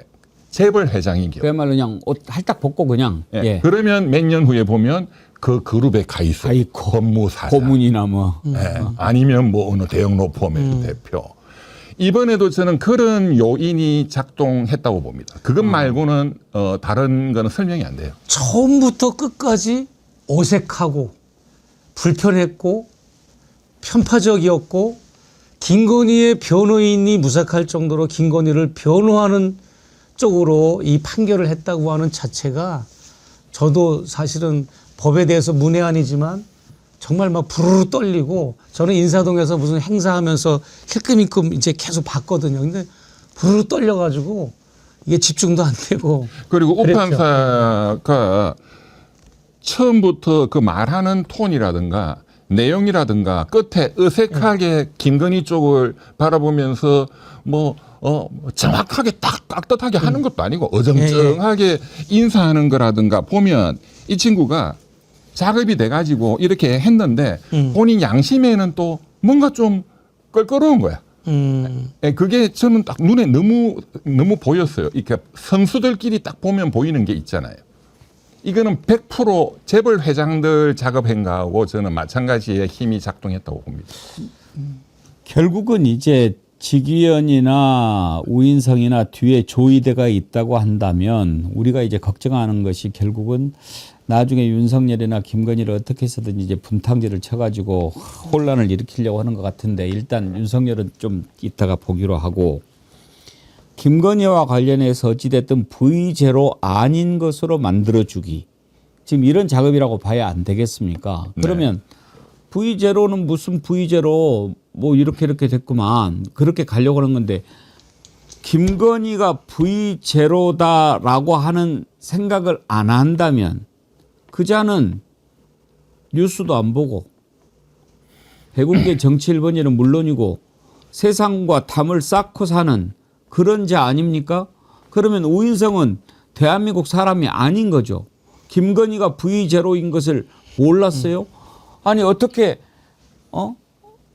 김건희가 그동안에 어떤 짓을 해왔는지 조금이라도 관심을 갖고 있다면 이런 말이 어떤 효과를 갖고 있는지는 알아야지요. 김건희가 V제로다 하는 것을 아마 최재형 목사님이 맨 먼저 이야기하신 거 아니에요? 그렇습니다. 제가 그렇죠. 어느 매체에서 서울의 소리 말고 가장 먼저 부른 매체에서 그 지금은 국회의원 되신 분이 앵커할 때 물어봐서 최초로 V0라고 말한 게 퍼지기 시작했죠. 아, 그 특허권을 갖고 계시구나. 특허가 있습니다. 증거가 있으니까. 저작권이 있으신 거예요. V제로. 네, 저희 V제로. 그러면 이제 그 V제로인데 네. 왜 V0냐. V1보다 더 높으니까 V0 아닙니까? 그자가 김건희가 V0가 확실하다라고 하는 것을 예. 입증할 수 있는 사례 한 가지 혹시만 들어주실 수 있으신가요? 대통령실 수석들을 야단을 치고 일을 잘못하면 또 장차관 자리가 비어 있으면 자리가 비었으니 하실 의향이 있느냐는 전화를 했다는 제보를 JTBC 측에서 받아서 JTBC 측에서 보도를 이렇게 했어요. 그거를. 그래서 내가 청문회 때도 그 발언을 했거든요. 그러니까는 뭐 법무부 장관한테 자기의 주가 조작 사실을 덮기 위해서 덮으려고 했던 그런 것부터 시작해가지고 뭐 김건희의 이 정부 부처를 상대하는 그 담당자가 바로 조영경 과장이거든요. 무슨 대통령의 배우자가 정부 부처를 상대할 일이 뭐 있습니까? 근데 아예 조영경 과장은 정부 부처를 담당하는 담당 과장입니다. 그래서 직책도 행정관이지만 과장입니다. 그러니까는 김건희 씨가 정부와 관련돼서 모든 거를 이제 조인하거나 오달 내리거나 보고를 받기 위해서는 조영경이가 그 역할을 했던 걸로 저는 지금까지 확인을 했고, 그렇게 제 사건에서도 예를 들어서 뭐 김창중 의원 뭐 국립묘지 안장건 그러면 보훈부 직원을 연결해주고 조영경 과장이 그 다 그런 시스템이기 때문에 결국은 김건희가 대한민국은 김건희의 것이었던 거죠. 2년 반 동안. 그렇죠. 아니 그리고 네. 휴대폰도 예. 네 휴대폰은 내가 볼 수 있고 내 휴대폰은 나만 보고 그럼 내가 갑이고 너는 을인 거죠. 윤석열하고 김건희가 그랬다는 거 아닙니까? 그렇죠. 어? 밤새도록 잠 안 자고 예. 야행성이니까 인사할 사람, 대통령이 답변할 사람 본인이 다 답변하고 다 장난질 치고 그게 국정농단이지 왜 모르겠습니까? 무식하고 천박한 것들. 예. 윤석열이 또 그걸 또 기자회견에서 말하면서 너 미쳤냐 이렇게 얘기했다고 또 지 입으로 그렇게 이야기를 해요. 그랬습니다. 그 정상적인 부부입니까 그게? 근데 지금 말씀하신 그 우리가 지금 V제로. 그런데 지금 그 특검이 수사 한참 할 때 저도 여기 나와서 우리가 분석을 많이 했지 않습니까? 집사 게이트도 난리가 났었죠. 양평 고속도로도 난리였죠. 삼부 토건 주가 조작 전부 김건희 관련성인데 또 뭐 마약 사건도 뭐 그렇고. 그런데 이런 것은 지금 김건희가 재판받고 있는 건 이런 거는 전혀 없어요. 이제 어제 터무니없는 그런 도이치모터스 어떤 그거 하나. 그다음에 있는 재판이라는 게 통일교에 뭐 집단으로 가입했다는 정당법 위반 뭐 별것도 아닌 거. 그다음에 서희건설한테 그 메간매직으로 뭐 목걸이 뭐 하나 받았다. 이제 그게 재판받고 있는 전부입니다. 그러니까 V제로의 위상에 걸맞지 않은 현재 재판은 사실은 별것도 아닌 재판들 몇 개 가지고 그 중에서도 제일 중요한 게 어제 무죄가 이렇게 났고, 만약에 이런 식으로 재판이 만약에 최종적으로 만약에 끝난다면 김건희는 국정농단도 아니고 그냥 뭐 권력자 배우자인 아주머니가 조금 설쳤다. 뭐 이 정도 사건밖에 안 되는 거거든요. 제가 이병철 변호사님한테 이제 여쭤보고 싶었던 것이 첫 번째로 오인성 뒤에 조이대가 있다 없다 했는데 있다 뭐 100%다 그렇게 말씀하셔서 정말 놀라웠고, 또 하나는 그것도 좀 있어요. 아니 저는 참 조희대가 뭐 뒤에서 뭐 어떻게 했다 이것보다 이제 배경이 있다는 거고, 저는 그 배경은 돈이다라고 생각합니다. 돈? 그 재벌 회장 사건을 판사를 작업해서 판사가 눈 딱 감고 그냥 무죄 때리는 과거의 그 사례들이, 왜냐하면 이 판사도 바보가 아니기 때문에 지한테 엄청난 이익이 와야 이런 엄청난 비난을 감수하고 이런 선택을 할 거단 말이에요. 이거 조희대 대법원장이 뭘 줄 수 있냐. 사실은 조희대는 내년에 그만둬야 되고, 지금 뭐 무슨 인사권으로 뭐 이 친구를 뭐 당장 대법관을 만들어 줄 수도 없는 거고, 그렇다고 이 친구가 사상무장이 투철해가지고 그야말로 극우의 전사가 돼가지고 내가 한번 조져버리게, 이런 친구는 아니거든요. 그러면 그런 개인적인 어떤 의사결정을 하도록 그런 재벌 회장들 사건처럼 어떤 그런 힘이 작동을 해서 그냥 한번 눈 감고 하자라고 해석해야 저는 가장 해석이 된다. 이제 더 구체적으로 말하면 좀 명예훼손이 될 수 있으니까. 예, 재벌 회장 사건과 유사한 힘이 작동했다. 무슨 말씀인지는 이해했습니다. 두 번째 궁금한 게, 혹시 지금 저하고 같은 생각을 하신 분이 계세요. 서비님이요. 김현장 조이대 작업 친 겁니다. 김건희 만약 중형 선고 받으면 다 불어버리면 대한민국이 뒤집어진다는 썰이 있어요. 이 가능성은 어떻게 보세요? 그거는 뭐 충분히 가능성이 있는 개연성이 굉장히 높은 가설이라고 봅니다. V제로답게 아는 게 얼마나 많겠어요. 그러니까요. 그럼 분다하면 사실 이제 이런 얘기는 언론에도 좀 보도가 됐는데 추론이기는 하지만 윤석열 3년 동안 그 김앤장을 위시한 윤석열과 가까운 그 대형 로펌, 가까운 또 친구들이 있는 대형 로펌, 이 엄청난 그 특혜를 누렸을 것이다라고 다 생각하거든요. 그리고 수많은 재벌들의 많은 사건들이 여기 좀 지나면 여기로 보낼 수도 있고, 뭐 윤석열이가 안 했을 리가 없어요. 예. 재벌 회장들하고 호관도 술 마시면서. 그러면 몇 개의 대형 로펌이 엄청난 특혜를 누렸을 것이다. 금전적으로. 그러면은 윤석열이가 부인 사랑은 깍듯하니까. 그러니까 우리 마누라 이 내가 뿌려놓은 이 모든 거를 동원해서 우리 와이프 거는 만들어 무죄로 그 힘이 동원됐다. 뭐 저는 그렇게 봅니다. 윤석열이가 그렇게 했을 수도 있고 역으로 김건희가 뭐 돈은 김건희가 다 가지고 있다고 하니까 이제 윤석열이는 효용 가치 다 떨어졌고 너는 내란 저 타이밍 잘못해서 망했으니까 너는 죽고 나라도 살아야겠어. 내 있는 재산 통틀어서라도 나는 저기 해야지. 김건희 재산이 숨긴 게 뭐 얼마 있을지는 모르겠지만 숨긴 것만 있고 또 기존에 있는 재산만 있겠습니까? 지금 수사를 제대로 못하고 안 밝혀내서 그렇지 그 사이에 좀 땡겼겠습니까?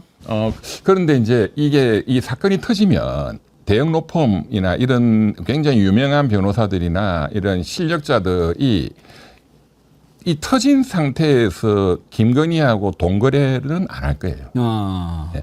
그 이전에 이미 거래가 끝나 있었다고 저는. 그러니까 3년 동안 윤석열 정권에서 엄청나게 먹었기 때문에. 그러니까 돈일 수도 있고 사법부나 재판부를 움직이는 게 김앤장이 가장 강하다고 쳐도 모든 정보의 중심이 대통령실 아닙니까?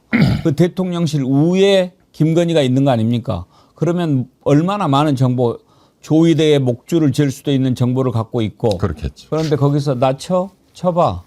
나는 지금 뭐 비록 화면 앞에서는 이렇게 나오지만 내가 갖고 있는 것 너네 한 방이면 날아갈 거야. 이럴 수 있지 않겠냐 이거예요. 그럼 뭐 충분히 가능하겠죠. 그걸 카르텔이라고 그러지 않습니까? 예. 법원 카르텔과 김건희라면 자본 카르텔. 그리고 김건희 입장에서 그 감옥소에 있으면 정말로 미칠 거거든요. 예. 평생을 정말로 떵떵거리고 살았고 네. 검찰총장 남편, 대통령 남편도 그냥 하인 부리듯이 살아왔는데 지금 저 구속돼 있는 게 정말로 힘들 텐데 그러면은 어떤 카드를 못 쓰겠어요? 본인이 갖고 있는? 지금 아마 옥중 정치를 하고 있는데 언론이나 많은 민주당이나 우리 깨시민들이 많이 사각지대로 좀 이렇게 관심이 좀 약한 것 같은데 김건희는 지금 감옥에서도 면회 오는 사람 성향이나 인원도 우리가 최대한 분석해봐야 되고 가만히 있을 여성은 아니죠. 김건희 씨가. 네. 자기 정치를 해온 사람이니까. 그러면 이제 앞으로 어떻게 해야 되느냐. 김건희가 저런 식으로 한다면 이럴 가능성은 어떻습니까? 이제 앞으로 재판이 쭉 있습니다만은 우인성이는 일단 1심이 끝났기 때문에 우인성한테는 보석 신청을 안 한다고 해도 이제 항소하면 항소심에다가 나 1년 8개월밖에 안 받았는데 보석 좀 해주세요라고 할 가능성이 있지 않습니까? 100%죠. 보석 신청은 100% 합니다. 그러면은 2심이 받아들일 가능성은? 뭐 지금 반반이라고 봐야죠. 그리고 지금 2심은 이제 그 참 중요한 이제 그 질문하셨는데 우선 2심은 아시다시피 이제 내란 전담 재판부가 서울고등법원에 2개를 만든다. 이제 그거는 내란 전담 재판부 법에 따라서 그리고 이제 3명씩 판사 3명씩 그거는 이제 2월 22일 날 법관 인사가 다 마무리되면 그 재판부가 이제 정해질 겁니다. 2월 23일 날. 그런데 그 재판부에 들어가는 6명의 판사가 과연 누구냐 앞으로. 이게 이제 너무나 중요한 문제죠. 근데 그 판사도 궁금하지만 김건희가 내란 전담 재판부에 포함이 됩니까? 이게 지금 전체 내란 사건이잖아요. 지금 김건희 내란 특검 사건만 글로 가나요? 최병 특검 네. 이걸 내란 특검으로 볼 수 있나요? 그거는 제가 그 내란 전담 재판부 법을 한번 확인을 봐야 될 것 같습니다. 확인을 해봐야 될 것 그러니까 같네요. 내란 전담 재판부가 내란 사건을 전담하는 재판부인지 그러니까요. 아니면 이번에 3대 특검이 세계 했던 것을 특검과. 다 포함하는 것인지 네. 그것은 그 법을 법률을 좀 확인해야 봐야 알 것 맞습니다. 같은데 네, 네. 그렇지 않다면 포함이 안 되거든요. 그렇죠, 그렇죠. 예. 그러나 이러나 저러나 사실은 저는 어쨌든 서울고등법원으로 간단 말이에요. 항소심은. 예. 그런데 서울고등법원의 판사라는 분들이 90%가 보수예요. 예. 근데 이게 진보는 거의 진보 없어요. 보수를 따질 사안입니까? 어쨌든 현실이 그래요. 근데 이 사람들이 이념으로 이런 걸 재판을 하지 않습니까? 그리고 이 봤잖아요, 위험성을 우리가 알 수 있는 한 가지 또 그 단초가 뭐냐면은 이제 지금 내란 전담 재판부가 만들어지려면 앞으로 한 3주 정도 걸리잖아요. 그런데 지금 항소심 올라가잖아요. 그러면 그 사이에 이거를 이제 그러니까 임시직으로 그래서 지금 서울고등법원 수석부장판사 홍동기 수석부장판사가 내란 사건에 이제 전담이 정해지기 전에 임시관리 재판장이에요. 근데 그거는 뭐 큰 문제는 없어요. 뭐 잠깐 하는 거니까. 그런데 지금 영장 전담 판사도 정하도록 돼 있단 말이에요. 네. 그런데 그것도 1심, 2심. 서울중앙지법의 기존의 영장 전담 4명은 기각 전담이었잖아요, 사실상. 특히 3인방 유명하잖아요. 네, 세 명은 서울의 남자. 3인방. 또 여자분은 예. 그 남세진 부자. 남세진. 이번에 그 2명을 정했거든요. 거기에 남세진 들어간 것 같은데요. 남세진도 들어갔고 여기 남자 중에 이정재. 네. 그런데 남세진 부장도 우리가 윤석열이를 이제 2차 구속시킬 때 영장을 발부했기 때문에 우리가 굉장히 박수를 쳤는데 그 점수를 다 잃은 게 박성재 법무부 장관에 대한 구속영장이 2번 기각됐거든요. 그러니까 첫 번째 기각되고 나서 박성재 법무부 장관을 반드시 구속을 시켜야 된다는 국민적인 요구가 너무 컸기 때문에 그 특검에서 한 달 동안 엄청나게 그 증거를 보강해가지고 2차 구속영장을 청구했는데 그것도 위법성의 인식이 없다는 이 논리로 기각을 했어요. 그게 누구냐 하면 남세진 부장입니다. 그러니까 1차 기각보다 2차 기각은 더 가능성이 없었는데 예. 그것도 그냥 그러니까 인식 그러니까 머릿속에 있는 거. 그러니까 내가 보니까 관심법이야. 저 법무부 장관 저 사람은 머릿속에 그 인식이 없었네. 그래서 기각을 이게 남세진 부장이에요.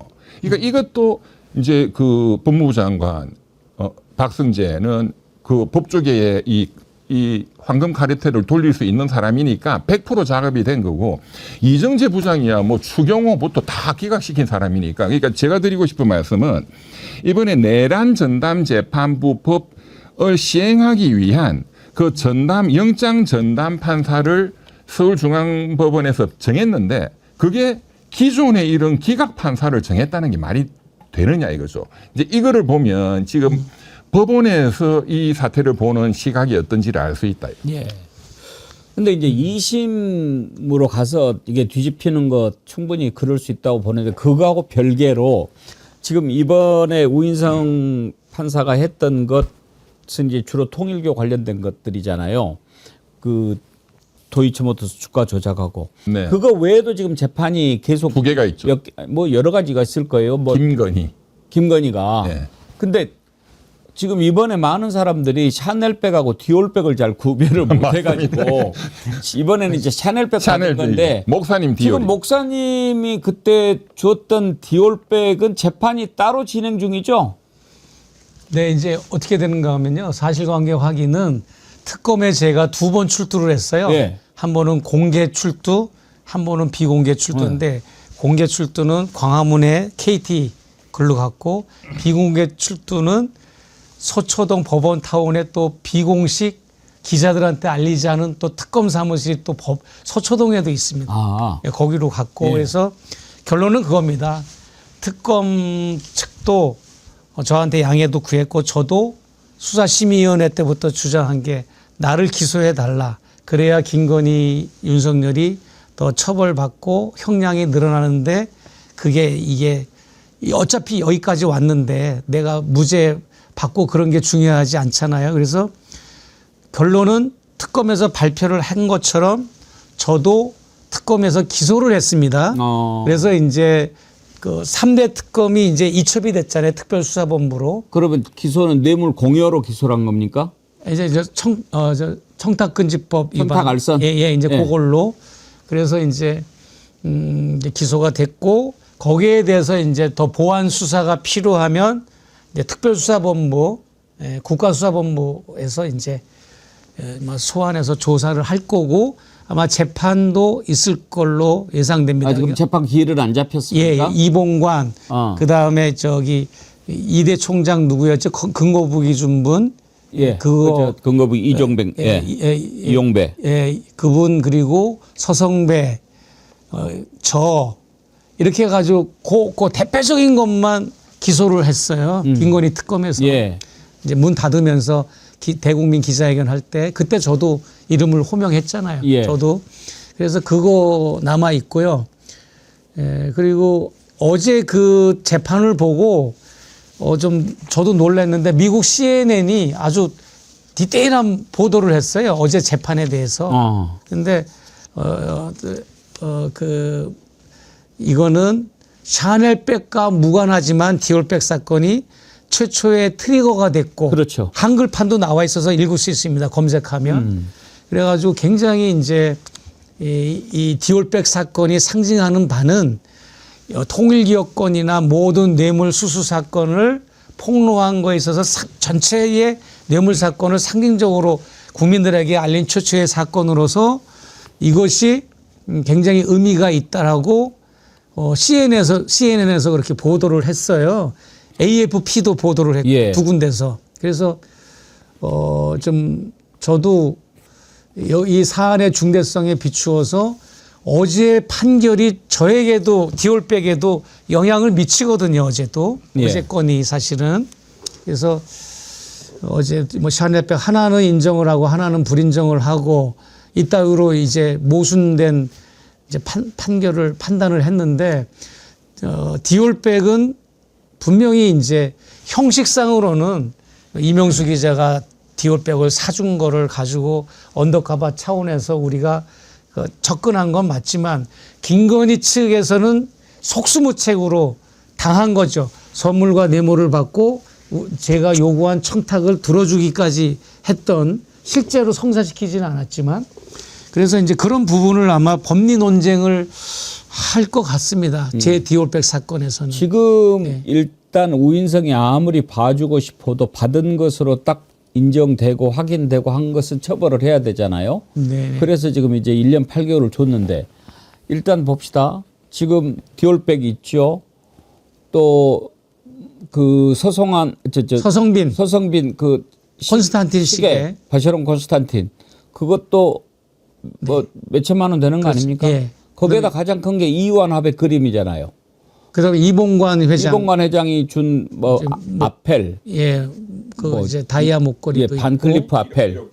예. 그거 합하면 예를 들어서 1억이 넘어가면 특가법상 훨씬 더 형량이 세지는 거 아닙니까? 그래서 이게 법 적용이 제가 작년에도 여기 나와서 몇 번 말씀드렸는데 이게 이제 뇌물죄하고 알선수재죄하고 하늘과 땅 차이거든요. 예. 근데 이제 어제 이제 그 유죄에 겨우 나온 1년 8개월 그 통일교한테 받은 그것도 뇌물죄가 아니고 알선수재죄예요. 뇌물죄는 1,000만 원에 1년입니다. 1억짜리면 10년 때립니다. 알선수재죄는 굉장히 형량이 약해요. 액수에 상관없이. 액수에 상관없이 5년 이하입니다. 5년 이하 무조건. 예. 그래서 지금 말씀하신 그 서희건설 뭐 매간매직 뭐 이런 것도 지금 알선수재로 일단은 기소가 돼 있는데 여기 이제 뇌물죄가 돼야 사건이 커지고 중형이 나오는데 알선수재는 보통 또 뭐 집행유예가 많아요. 예. 그래서 이제 그것도 좀 앞으로 뭔가 공소장 변경을 통해서 뇌물죄로 바꿔야 된다. 그리고 어제 그 또 무죄노 명태균 여론조사 같은 경우도 사전에 여론조사 2억 7천만 원 상당의 사전 뇌물을 받고 대통령 되고 나서 뭐 사후에 공무원이 되고 나서 그 대가를 줬다 하면은 사전 뇌물죄로 처벌할 수도 있거든요. 이제 그런 게 또 어떻게 법 적용을 또 특검이 어떻게 또 잘 하느냐, 판사를 어떻게 잘 판결을 이끌어내느냐에 따라서 하늘과 땅 차이가 될 것 같아요. 제가 그 집으로 날라온 그 법원에서 그거 보니까 특검 측에서 이게 날라온 거 보니까 이배용 교육원장의 혐의가 이배용이다. 아까 이용배라고 그랬는데. 예, 그 양반이 너도 충격을 먹었는데 이거는 언론에서 잘 모르는 것 같아요. 그게 뇌물수수, 알선수재, 청탁 그게 전혀 제목으로 표기가 돼 있지 않고 혐의를 딱 나열을 했는데 재사건까지 다 토탈. 이배용은 증거인멸죄만 제목으로 넣고 아무것도 혐의를 넣지 않았어요. 증거인멸죄. 남성 한 명과 여성 한 명에게 핸드폰에 그 자료 지워라. 그거 2개 지시한 것만 혐의로 들어갔고, 그렇게 뇌물을 줬는데도 불구하고 증거인멸만 혐의로 줬다는 것 자체가 너무 저는 좀 이해가 안 됐죠. 그러니까 어제도 그 통일교한테 그 다이아 인정했지만 그 샤넬백 2개 중에 하나는 인정 안 했어요. 예. 네, 800만 원짜리는. 아까 얘기했잖아요. 예, 1차 준 거. 물건을 받았어. 명품을 800만 원씩이나 되는 거를. 근데 일반인이 생각하면 대통령 부인이나 되는 권력자가 그 명품을 받았으면 그건 당연히 죄라고 생각하잖아요. 근데 그 죄가 아니라는 거예요. 그것도 그 양형 참작할 때 이유가 뭔지 아십니까? 먼저 주라고 안 했으니까. 네네. 아이고. 그 바세론 코스탄티 그 시계 어떻게 해서 받은 건지 우리가 다 알잖아요. 서성민 씨가 증언했잖아요. 네. 아유 시계 멋있다. 나도 외국 나갈 때 시계 같은 거 필요한데 이 말이 주라는 말이지. 그 계약서가 없다는 거 똑같은 거죠. 그러니까 이 판사가 정말 해도 너무하고 너무나 국민을 우습게 여기고 국민의 눈높이를 딱 맞출 정도 수준까지는 요구하지 않아도 어떻게 그렇게 파렴치한 피고인을 그렇게 변호하는 판결을 할 수가 있는지. 근데 이걸 저는 이제 자꾸 강조드리는 거는 이걸 판사 개인의 문제라고 자꾸 우리가 보면 안 돼요. 이거는 세력적인 문제고 어떤 정치 세력화되어 있는 법원 내에 그 어떤 이 보수 반동이다. 단독 범행으로 보지는 않습니다. 저는. 그래서 이제 그 앵커님도 조희대 대법원장이 그 백그라운드에 있는 거 아니냐 하는 거 저는 그거를 확신하거든요.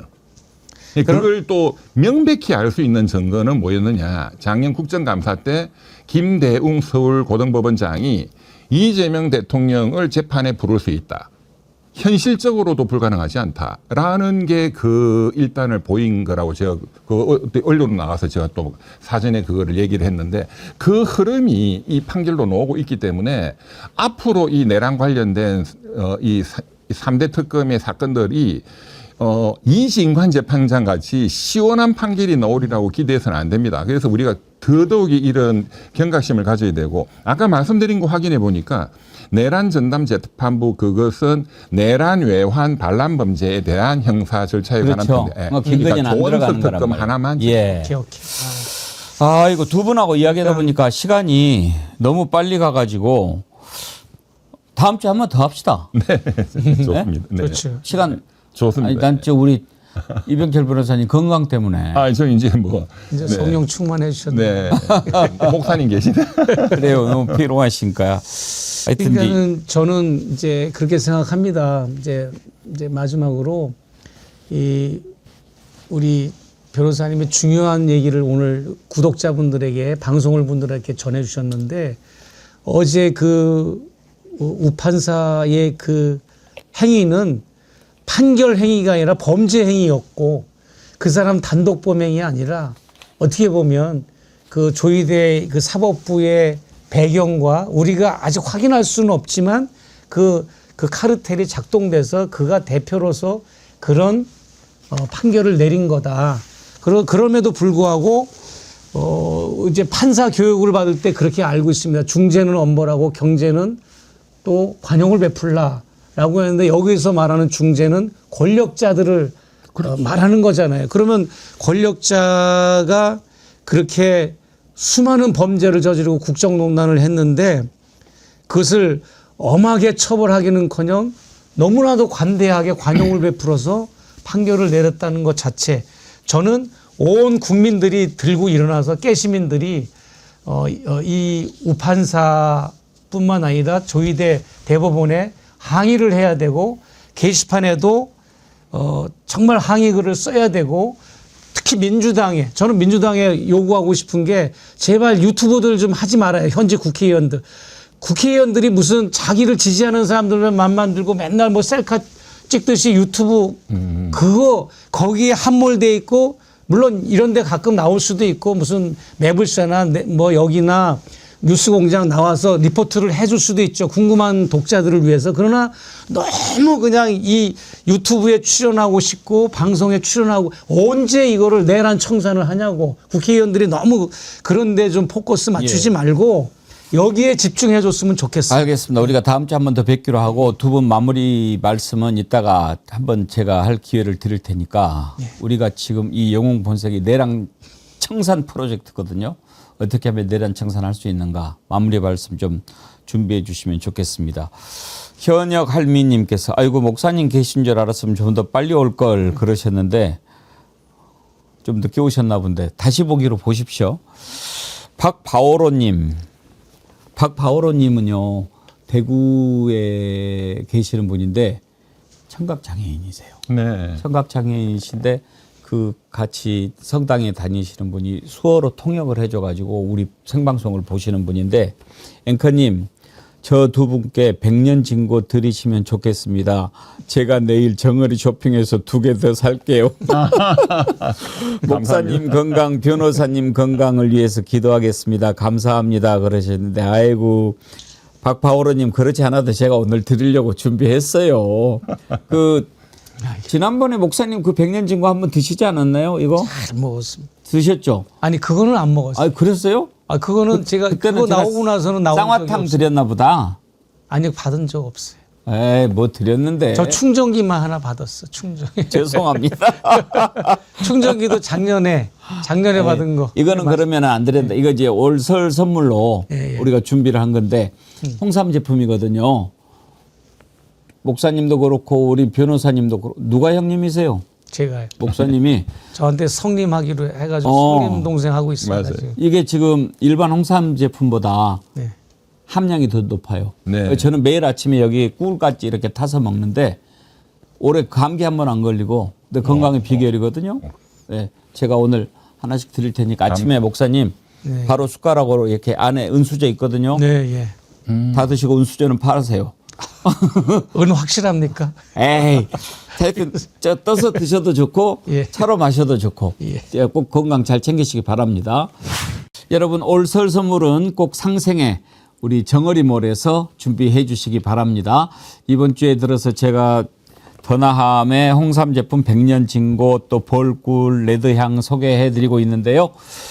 보시면은 아주 좋은 제품들이 많이 있으니까 많이 이용해 주시기 바랍니다. 그리고 제가 계속 말씀드리는데 이번 설 선물 기획전에서 판매한 수익 그리고 그 전에 수익까지 합해가지고 민생경제연구소에서 운영하는 홍길동 은행 있지 않습니까? 여기에 우리가 수익금을 기부하기로 했거든요. 그러니까 이번에 좋은 제품 싸게 파는 정어리몰에서 선물도 하시고 또 따뜻하게 서로 나누고 이렇게 좋은 일에 많이 동참해 주시기 바랍니다. 네. 함께 하면 됩니다. 우리는 그렇지요. 자, 오늘 내란 청산 프로젝트 영웅 본색 두 분과 함께 했는데, 목사님 아까 말씀하시다 마셨고, 목사님이 더 마무리해 주시고, 그 전에 우리 이병철 변호사님께서 마무리 말씀 한번 해 주시죠. 어떻게 우리가 내란 완전히 뿌리 뽑을 수 있을까요? 우선 법원 행정처장님이 바뀌었습니다. 그 머리 하얀 천대엽 예. 그 법원 행정처장이 이제 임기 마치고 박영재 대법관이 법원 행정처장이 됐는데 법원의 인사를 주무르는 게 법원 행정처장이거든요. 그러니까 모든 판사들이 이분을 신경을 쓸 수밖에 없는데 눈치를 봐야 되는데 이 박영재 대법관은 작년 5월 달에 그 희대의 난 그 유죄 취지 파기환송 그 담당 주심 대법관입니다. 조희대와 박영재의 난이었어요. 네, 이것도 굉장히 주목해야 됩니다. 네, 그래서 저는 이제 기존의 3대 특검이 이제 수사할 때는 우리 민주진영의 어떤 공격이었다고 본다면 이제 법원으로 넘어갔습니다. 칼자루가 이제 법원 보수 대반격이 시작됐다 이렇게 봅니다. 그래서 정말로 더 경각심을 갖고 더 정어리 TV도 또 저도 열심히 이 횃불을 들어야 된다라는 예, 생각입니다. 알겠습니다. 이제는 그쪽을 좀 주시를 해야 되겠군요. 네. 알겠습니다. 우리가 해야 될 일들이 더 많다 하는 생각 드네요. 목사님. 저도 역시 변호사님하고 동일한 생각이고요. 우리가 지금 거의 다 된 걸로 알고 지금 여당도 너무 좀 안일하다고 하는 것이 보이고 지금 내란 청산, 계엄 청산 외치는 민주당 의원 본 지가 오래됐어요. 우리가 마지막 정말 잠보를 끄기까지 긴장을 늦춰서는 안 되는데 지금 뭐 6.3 지방선거에 너무 올인돼 있고 물론 저는 그렇게 생각합니다. 그것도 중요해요. 왜냐하면 진정한 내란 청산을 하기 위해서는 6.3 지방선거에서 이겨야 더 확고한 내란 청산이 가능하기 때문에 그것도 중요하지만 큰 본질인 저자들이 반격을 해오고 빈틈 사각지대만 있으면 이제 쳐들어오려는 치밀한 계획을 세우는데 이쪽에서는 무방비 상태이면 안 되잖아요. 그래서 더 긴장하고 모든 것 돌다리 두들겨 보고 해서 빈틈없이 내란 청산이 됐으면 좋겠습니다. 고맙습니다. 예. 하여튼 우리가 내란 청산 완전히 청산할 때까지 뿌리를 뽑을 때까지 제가 말씀드렸죠. 줍을 잡았다고 불 꺼진 거 아닙니다. 잔불이 남아있으면 언제든지 그 불씨가 살아나서 다시 그 산을 집어 삼킬 수 있거든요. 완전히 뿌리 뽑아야 됩니다. 그리고 청소 다 한 다음에 가구 드려야지 그냥 가구 드릴 수 없어요. 우리가 끝까지 내란 청산하는데 함께 합시다. 여러분. 아이고 오늘 우리 최정 목사님, 이병철 변호사님 함께 하니까 제가 힘이 또 새롭게 났습니다. 더 힘내고 한번 해보도록 하겠습니다. 네. 다음 주에 한번 더 하십시다. 네. 예, 고맙습니다. 수고하셨습니다. 감사합니다. 예, 늦은 밤 함께 해주신 여러분 감사합니다. 우리 내란 뿌리 뽑을 때까지 함께 갑시다. 저는 내일 아침 11시에 백운계 정칠벤지에서 다시 찾아뵙겠습니다. 함께 해주신 여러분 감사합니다.